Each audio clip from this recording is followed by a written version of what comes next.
Welcome back to our Three Kingdoms epic.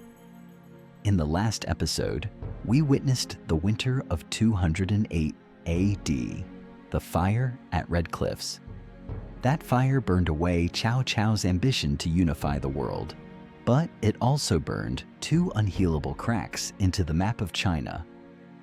Today, we are going to talk about what happened after the fire went out. This is no longer the era of spirited young heroes.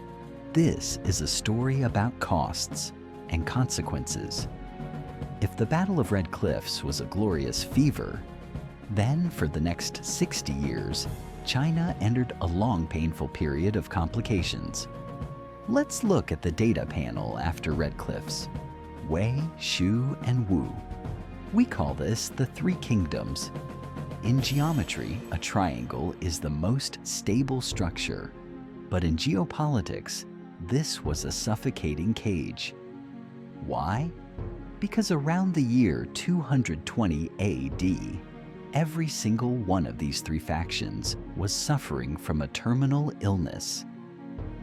Let's place these three bodies on the operating table like forensic pathologists and use data to dissect their fatal wounds. First, Wei in the north. It was a giant, occupying the most fertile lands of the Central Plains.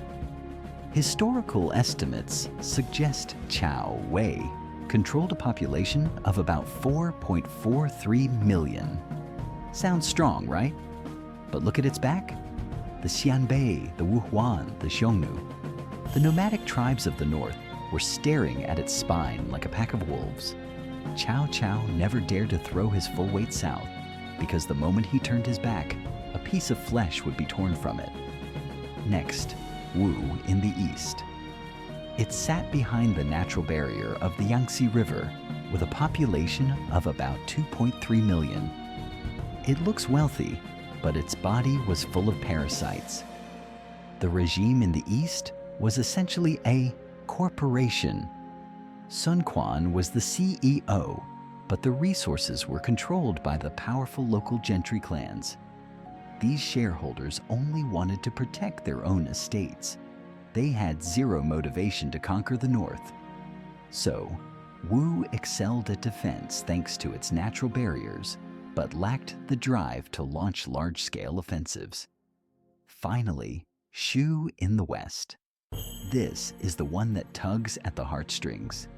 It had the most defensible terrain and the most legendary heroes, but according to the records of the Three Kingdoms, when Shu eventually fell, it had a population of only 940,000 and an army of 102,000. What does this mean?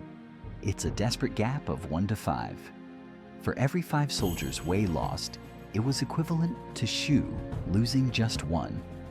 This was a war of attrition they were destined to lose. This was the deadlock that lasted for decades after Red Cliffs. Wei dared not move, Wu did not want to move, and Shu could not move. But with 3 beasts locked in the same cage, peace was impossible. The deadlock had to be broken. And the key to breaking it was hidden in one specific location, Jingzhou. Keep your eyes on this dot on the map. For Cao Cao, it was the springboard to the south. For Sun Quan, it was the front gate to the east. For Liu Bei, it was the lifeline in Zhuge Liang's Longzhong plan. This tiny but vital piece of land was fiercely contested by 3 warring factions. This was no longer just a battlefield. It was the fuse of a time bomb. And the man who lit that fuse was the god of war we met in the first part, Guan Yu. So, how did this revered warrior accidentally set the stage for disaster? Let's dive in. We usually think of Guan Yu's death as a tragedy, but under the microscope of history, it looks more like the death of classical heroism. In 219 AD, Guan Yu launched the Battle of Xiangfan, which shook all of China. It was a military miracle. Using the autumn floods of the Han River, he drowned 7 armies, captured 30,000 of Wei's elite troops, and executed their generals. Cao Cao was so terrified, he even considered moving his capital. This was Guan Yu's peak, but it was also the root of his tragedy. Guan Yu was a man who lived by an ancient code of honor. In his worldview, everything was black and white. There were only gentlemen and villains, loyalists and traitors. He was too proud. He was so proud that he disdained playing the dirty game of political balance. He saw the world in black and white, blind to the hidden threat lurking in the shadows, his so-called ally. That hidden threat was Eastern Wu. We need to correct a misconception. Sun Quan didn't stab Guan Yu in the back just out of greed, but out of fear. If Guan Yu had actually conquered the Central Plains, his army would have swept down the river, and the next to target would have been Wu. When national survival is at stake, there are no allies, only threats. And so the most ironic scene occurred. To find an excuse for betrayal, Sun Quan sent an envoy to propose a marriage between his son and Guan Yu's daughter. Guan Yu's answer was, "A tiger's daughter will never marry the son of a mere warlord." Diplomatically, this was a disaster. But in Guan Yu's logic, this was how he stayed pure. I am a general of the Han Empire. How can I align myself with a separatist warlord? The dominoes fell. Wu's general Lu Meng crossed the river in disguise. Guan Yu's subordinates surrendered without a fight. In that cold, rainy night, the hero who once crossed 5 passes and slew 6 generals found himself cornered. Guan Yu's death was more than just a military defeat. It symbolized the end of the noble spirit that defined the early 3 Kingdoms era.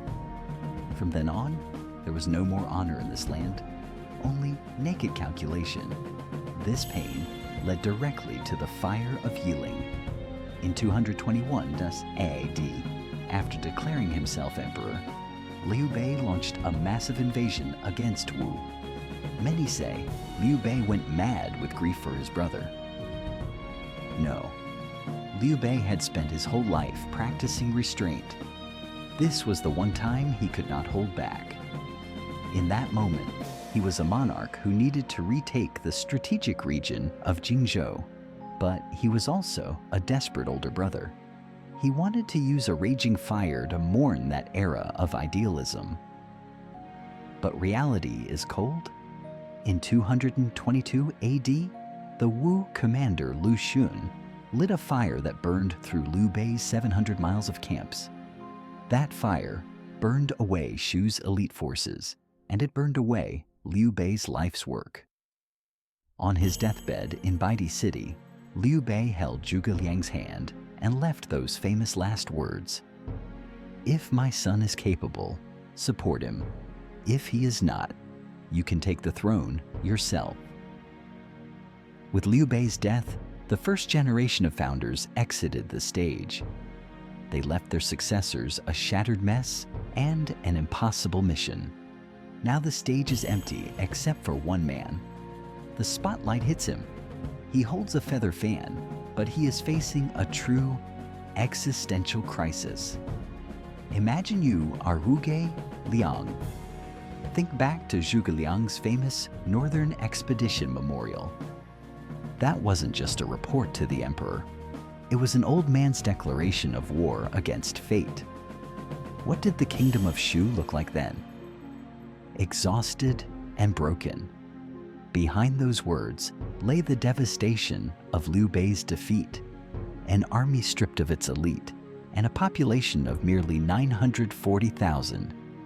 Facing him was Wei, occupying 2/3 of China's territory with a population of over 4 million. It was a hopeless gap of 1 to 5. By any rational calculation, Shu was doomed to fade away and meet its end. But the reason Zhuge Liang is called the Prime Minister of the Ages is that in this checkmate scenario, he made a decision that went against biological instinct. attack. Many ask, why fight? Why not rest and build the economy? This was Zhuge Liang's highest level of strategy, defense through offense. He saw the cruelty of time. Staying cornered in the southwest would only cause the people's spirit to scatter, turning the dream of restoring the Han into an empty slogan. As time passed, Wei would only get stronger, and Shu would get weaker. Waiting was simply slow suicide. So, he made that earth-shattering vow. The Han and the traitors cannot coexist. This wasn't a slogan. It was the only way to extend Shu's life. He had to use high-frequency warfare to unite the people, to disrupt Wei's development rhythm. He was using Shu's limited resources to shift the balance of power across the land. Accepted the assignment in the hour of defeat.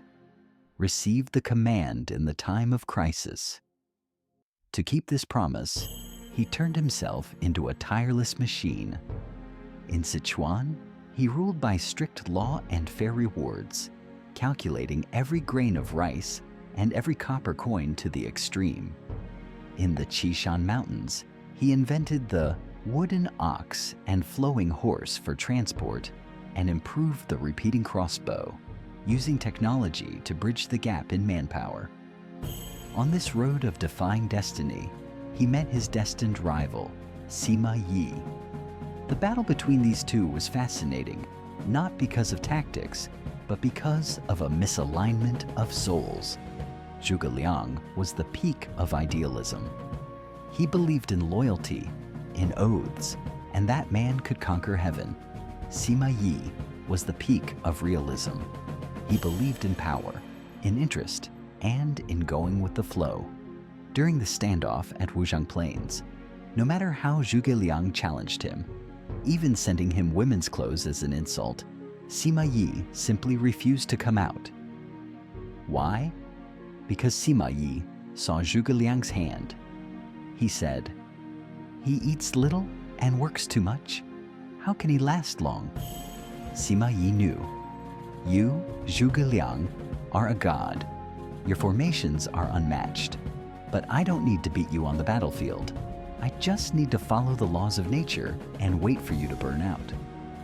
This was the cruelest defeat an idealist could ever face. 234 AD. Autumn winds blew across the Wuzhang Plains. Zhuge Liang's life entered its final countdown. History records that he gazed at the stars every night, still processing military affairs, still planning the retreat routes. Bowed down, I exhaust my energy. Until death do I stop. We memorized these words in school, but only when you truly understand the three kingdoms do you realize how much pain is hidden in those 8 words. He didn't lack the knowledge that Wei was powerful. He didn't lack the knowledge that his body was failing. He did it knowing it was impossible. Like a lonely guardian in a stormy night, he used his own body to shield that flickering candle named Han. He feared that if he fell, the light would vanish from the world forever. Finally, the star fell at Wuzhang Plains. Even in death, Zhuge Liang used a bluff to scare off the pursuing Sima Yi. The locals said, "A dead Zhuge scares away a living Sima." Looking at the retreating banners of Shu, Sima Yi laughed at himself. "I can predict the living, but I cannot predict the dead." There was deep awe in that sentence, because he wasn't facing just a man, but a great will that transcended life, death, and victory. Zhuge Liang's death was the turning point that changed the fate of the three kingdoms forever. The moment he died, the brightest light of the era went out. The age of burning one's life for a promise and an ideal was over. History entered the dark night of the conspirators, and one man would rise from that darkness to seize control of the entire empire. From this chapter on, please adjust your emotions. If the previous stories made your blood boil or brought tears to your eyes, The following story will send a chill down your spine because the winner finally revealed his fangs. 249 AD, 15 years after Zhuge Liang's death. The incident at Geopolitics tombs in the Kingdom of Wei was the most critical turning point of the late Three Kingdoms period. On one side was Cao Shuang, a royal family member holding military power over the entire country, but he was arrogant and foolish. On the other side was Sima Yi, a 70-year-old man who looked like he had one foot in the grave. To paralyze Cao Shuang, Sima Yi put on an Oscar-worthy performance. He lay in bed drooling, his hands shaking so much he couldn't hold a bowl, pretending he couldn't even hear properly. Cao Shuang believed it. He thought this old tiger had lost its teeth, so he felt safe taking the young emperor out of the city to visit the ancestral tombs. The moment Cao Shuang left the city, the bedridden Sima Yi was miraculously cured. His eyes turned as sharp as a hawk's. He instantly summoned 3,000 elite secret warriors. These were loyal fighters he had secretly trained for decades. Like ghosts, they seized control of the capital overnight. At this point, Cao Shuang could have still won. He had the emperor. He could have declared Sima Yi a rebel, but this privileged noble couldn't bear to give up his luxury lifestyle and family in the city. He actually surrendered because Sima Yi swore by the Luo River. "I only want your military power. I will never harm you. You can retire as a wealthy man." But the moment Cao Shuang handed over his power, Sima Yi tore off his mask. The oath? The retirement? All lies. Sima Yi didn't just kill Cao Shuang, he exterminated his entire clan. It was a heinous purge. Even infants were not spared. Records show that over 5,000 officials and scholars were executed. In that moment, honor and loyalty were erased from the Three Kingdoms. Cao Cao was ruthless, but he valued talent. Liu Bei was a warlord, but he valued benevolence. The incident at Geopolitics tombs marked the birth of a vicious political ecosystem. For power, there are no bottom lines, and no oaths matter. The rise of the Sima family was not a victory for heroes, but the ultimate backlash of the gentry clans against imperial power. After the coup, the ending of the Three Kingdoms was essentially written. What followed was nothing more than the inevitable death throes of the Three Kingdoms. 263 AD, Wei conquered Shu. The Shu general Jiang Wei broke his sword in the chaos, and the emperor Liu Shan surrendered to save his people. 280 AD, the Jin dynasty, founded by the Sima family, conquered Wu. Sima Yi's grandson, Sima Yan, unified the country and established the Jin dynasty. It had been 72 years since the Battle of Red Cliffs. But was this really worth celebrating? Let's skip the boring court intrigues and look at the result. What did this so-called Great Unification bring to China? It did not bring peace. Because the Jin regime was built on betrayal and slaughter, it lacked legitimacy and a moral core. To prevent others from usurping power as he did, Sima Yan frantically gave power to his own family members, creating powerful princes. The result? Just a year after his death, the War of the Eight Princes erupted. These princes of the Sima clan slaughtered each other in the capital for the throne, and in their madness, they did the stupidest thing possible. They invited nomadic armies from the north to help them fight. It was like opening the gate of the sheepfold to wolves. The consequence was catastrophic. The era known as the upheaval of the Five Barbarians began. Here is a set of data that will make you shudder. At the end of the Han Dynasty, China had a population of about 56 million. By the time the three kingdoms were unified under Jin, the official census showed only about 16 million. And after the civil wars and the northern invasions, the Han Chinese in the north were almost exterminated, and the survivors were forced to flee south, reducing the Central Plains to a wasteland of war and suffering. The fire of Red Cliffs may have gone out on the river, but its embers actually burned for 4 centuries. From 220 AD to 589 AD, when the Sui dynasty finally reunified the country, China underwent nearly 400 years of fragmentation and chaos. The story is over. Now, let me pull the camera back and return to the title of this series: How a Single Fire Broke China for 400 Years. In this game that lasted half a century, who actually won? Cao Cao, Liu Bei, Sun Quan? They fought all their lives, but in the end, their families withered, and their legacies were lost. Sima Yi? His family stole the world, yes. But the Jin dynasty is remembered as one of the most controversial and unstable unified dynasties in Chinese history, and his descendants were hunted down and slaughtered. The real losers were the ones we often ignore, the common people. The story of the Three Kingdoms is mesmerizing because it shows the upper limits of the human spirit. Zhuge Liang's courage to fight against all odds, Guan Yu's unyielding pride in defending his honor. But the history of the Three Kingdoms is cruel because it uses bloody data to tell us.